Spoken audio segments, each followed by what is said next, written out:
Bismillahirrahmanirrahim. Assalamu alaikum dear students. How are you? I hope you'll be fine. I'm here with another video of new syllabus primary mathematics workbook 5B, and today we are going to discuss a mind workout on page number 64 related to chapter number 11 rate. So let's begin our today's lesson. A taxi company calculates taxi fare as shown in the table. यहाँ पर आपको एक company का taxi fare कितना है वो calculate करके एक टेबल में दिया गया है, ठीक है, जिसमें आपको डिस्क्रिप्शन ये दी गई है कि flag down inclusive of first kilometre or less, then every 400 metre there after और less is first one that is inclusive of first kilometre or less का $3 चार्ज करते हैं। उसके बाद हर 400 मीटर का या उससे कम अप टू 10 किलोमीटर्स, ठीक है, यानी 10 किलोमीटर उसके बाद फर्स्ट किलोमीटर के बाद 10 किलोमीटर, यानी जो उसके बाद सेकेंड किलोमीटर से लेके 11th किलोमीटर्स तक हैं उसके लिए ये $0.22 चार्ज करते हैं, that is 22 cents. Every 350 metres there after और लेस आफ्टर 10 किलोमीटर्स, यानी टोटल 11 किलोमीटर्स के बाद कितना चार्ज करते हैं, $0.22, ठीक है। तो अब आपसे ये कह रहे हैं Mrs stand took a taxi and paid a fare of $6.3 for her taxi ride. What was the greatest possible distance traveled by the taxi?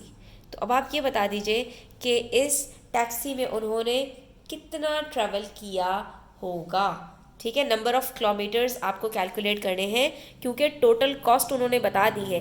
या तो कॉस्ट पूछी जाती या किलोमीटर्स पूछे जाते, तो इन्होंने कॉस्ट बताकर आपसे किलोमीटर्स पूछ लिए हैं। कोई बात नहीं, अगर किलोमीटर्स बता के ये कॉस्ट पूछ लेते तो भी क्वेश्चन आसान होता, अभी भी क्वेश्चन आसान है। करना सिर्फ इतना है आपको ये कि आपको आखिर तक वीडियो को देखना अच्छी लगे तो लाइक कीजिएगा, कमेंट कीजिएगा और अपने फ्रेंड्स के साथ शेयर कीजिएगा। चैनल सब्सक्राइब नहीं किया तो चैनल भी सब्सक्राइब कर लीजिए। चलिए बढ़ते हैं इसके सोल्यूशन की तरफ और देखते हैं कि इसको किस तरह से सॉल्व किया जाएगा। इस क्वेश्चन को ना हम स्टेप बाय स्टेप समझेंगे, ठीक है। बहुत गौर से आपने हर स्टेप को फॉलो करना है ताकि कोई स्टेप बीच में से आपका स्किप ना हो, मिस ना हो, वरना आपको क्वेश्चन समझ में नहीं आएगा। ये थोड़ा सा ट्रिकी क्वेश्चन है। अगर यही क्वेश्चन आपसे सिर्फ इतनी बात पूछी जाती ना कि किलोमीटर्स आपको दिए जाते और आपसे कॉस्ट निकालने के लिए कहा जाता तो आप एक एक किलोमीटर को रखते और आसानी से कैलकुलेट कर लेते। क्योंकि ये रिवर्स बैक है, आगे से पीछे की तरफ जाना है तो थोड़ा सा इसको गौर से देखना है। मुश्किल नहीं है लेकिन समझने की ज़रूरत है। अब सबसे पहली बात ये कि इन्होंने कितनी पेमेंट की है, $6.3। इसको हमें तोड़ना है। सबसे पहला तो ये बता दिया कि फर्स्ट किलोमीटर के लिए कितनी पेमेंट की है, $3। तो हम ये तो निकाल सकते हैं कि 6.3 में से ये $3 है, ये पहले किलोमीटर के लिए, यानी 1 किलोमीटर के लिए उन्होंने $3 की पेमेंट की, तो बाकी कितने डॉलर्स बच गए, $3.3, ठीक है। यहाँ तक की बात समझ में आती है। यानी ये जो $3.3 हैं, या तो ये पूरे के पूरे जो 400 मीटर्स हैं 10 किलोमीटर तक के लिए उसकी पेमेंट है, और या फिर इन्होंने मज़ीद आगे भी गई होंगी, यानी 1 + 10 किलोमीटर्स 11 किलोमीटर्स। अगर 11 किलोमीटर से आगे ये गई हैं तो फिर ये वाला जो इन्होंने वो बनाया हुआ है 350 मीटर्स का जो स्केल है ये चार्ज होगा, वरना ये चार्ज नहीं होगा। तो इसके लिए स्टूडेंट्स हमें यहाँ पर ये निकालना पड़ेगा कि क्या हमारे यहीं पर इंटरवल्स कंप्लीट हो जाते हैं या नहीं। इसके लिए हम ये करेंगे, जो हमारा नेक्स्ट स्टेप है कि नंबर ऑफ इंटरवल्स निकालेंगे 400 मीटर्स के लिए 10 किलोमीटर्स तक, यानी 10 किलोमीटर में 400 मीटर्स कितनी दफ़ा आता है। 1 किलोमीटर के अंदर कितने मीटर्स होते हैं, 1000 मीटर्स, यानी 1 किलोमीटर में फर्स्ट 400 पहला इंटरवल, फिर दूसरा 400 यानी 800 मीटर तक दूसरा इंटरवल, और तीसरा इंटरवल के लिए 1 किलोमीटर से ऊपर जाना पड़ेगा, यानी 1200 मीटर्स पर तीसरा इंटरवल आएगा। इसी तरह से करते करते 10 किलोमीटर्स में कितने इंटरवल्स बनते हैं। तो सीधी सी बात है, 1 किलोमीटर में आपके पास कितने मीटर्स होते हैं, 1000, तो 10 किलोमीटर्स में कितने होंगे, 10,000, ठीक है। और आपके पास एक इंटरवल के अंदर कितने मीटर्स आ रहे हैं, सिर्फ 400 मीटर्स, तो यहीं पर आपने 400 से उसको डिवाइड कर देना है। आपको ये पता चल जाएगा कि 10 किलोमीटर में कितने 400 मीटर्स के इंटरवल आ रहे हैं, कितनी मरतबा 400 मीटर क्रॉस हो रहा है। तो ये देखिए, 0 को 0 से कट कर दिया तो मेरे पास क्या बचा, 10 मल्टीप्लाई बाय 10 100 और नीचे 4, 100 को 4 से डिवाइड किया तो 25 इंटरवल्स हैं, यानी कि 400 मीटर हर दफ़ा 25 दफ़ा आया है और 25 दफ़ा आने पर हर दफ़ा इन्होंने $0.22 पे किए हैं। कितने दफ़ा, 25 मरतबा इन्होंने $0.22 पे किए हैं। और हमें ये पता चल जाए कि इसकी टोटल प्राइस क्या बनती है, तो हमें ये पता चल जाएगा कि क्या ये प्राइस कवर हो रही है $3.3 में या नहीं। तो हम देख लेते हैं।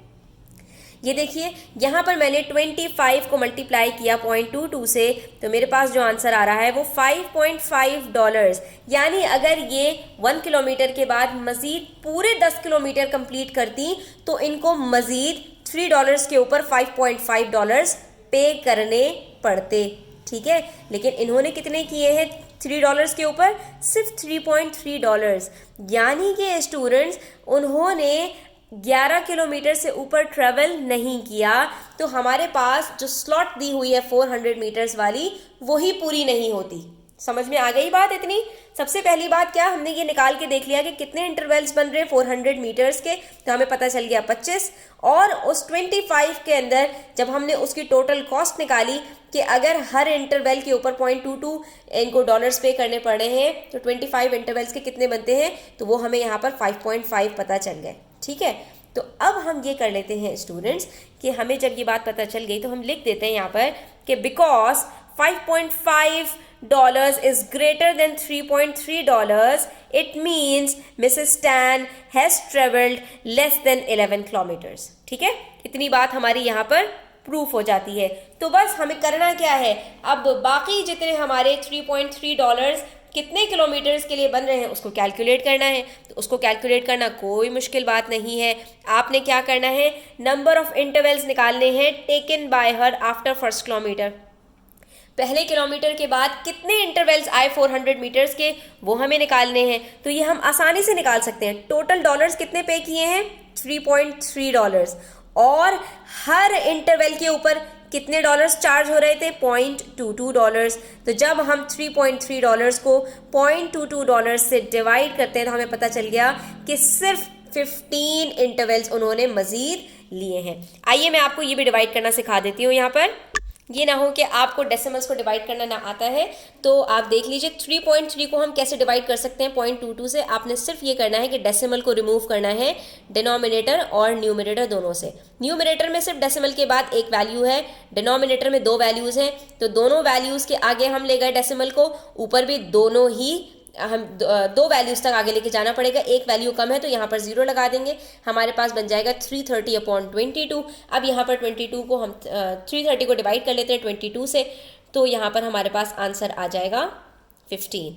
ये 0 को यहाँ पर उतारा, 22 5s are 110, और ये हमारे पास निकला है 15 इंटरवल्स। ठीक है, ये इस तरह से हमने डिवाइड किया है इसको, तो हमें पता चल गया कि ये 15 इंटरवल्स हैं।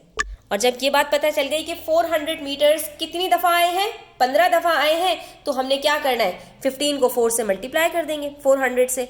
ठीक है, लेकिन हमें अपना आंसर किलोमीटर्स में निकालना है, मीटर्स में नहीं निकालना, इसलिए हम यहाँ पर इसको 1000 से डिवाइड कर रहे हैं, क्योंकि मीटर से जब वापस किलोमीटर में जाएंगे तो 1000 से डिवाइड करेंगे, किलोमीटर से जब मीटर में आएंगे तो 1000 से मल्टीप्लाई करेंगे। तो यहाँ पर हम 15 को जब 400 से मल्टीप्लाई करते हैं तो हमारे पास 6000 आंसर आता है। ठीक है, 15 4s are 60, और 60 के बाद 2 zeros और हैं तो 6000 को डिवाइड किया 1000 से, तो आंसर क्या आ जाएगा, 6। 6000 डिवाइडेड बाय 1000 गिव्स अस 6। 6 के अंदर आप पहला किलोमीटर ऐड कर दीजिए जिसकी हमने प्राइस पे की है $3, तो 6 + 1 गिव्स अस 7 किलोमीटर्स। ठीक है, तो मिसेस टैन ने कितना डिस्टेंस ट्रेवल किया है, 7 किलोमीटर्स का डिस्टेंस ट्रेवल किया है। यहाँ पर हमारा ये क्वेश्चन एंड होता है और वीडियो भी एंड होती है। आई होप स्टूडेंट्स कि आपको ये क्लियर हो गया हो। क्वेश्चन थोड़ा सा घूमा फिरा हुआ है, लेकिन हमने बहुत आसानी के साथ इसको सॉल्व कर लिया है। Thanks for watching the video till the end. Take care. अल्लाह हाफिज़।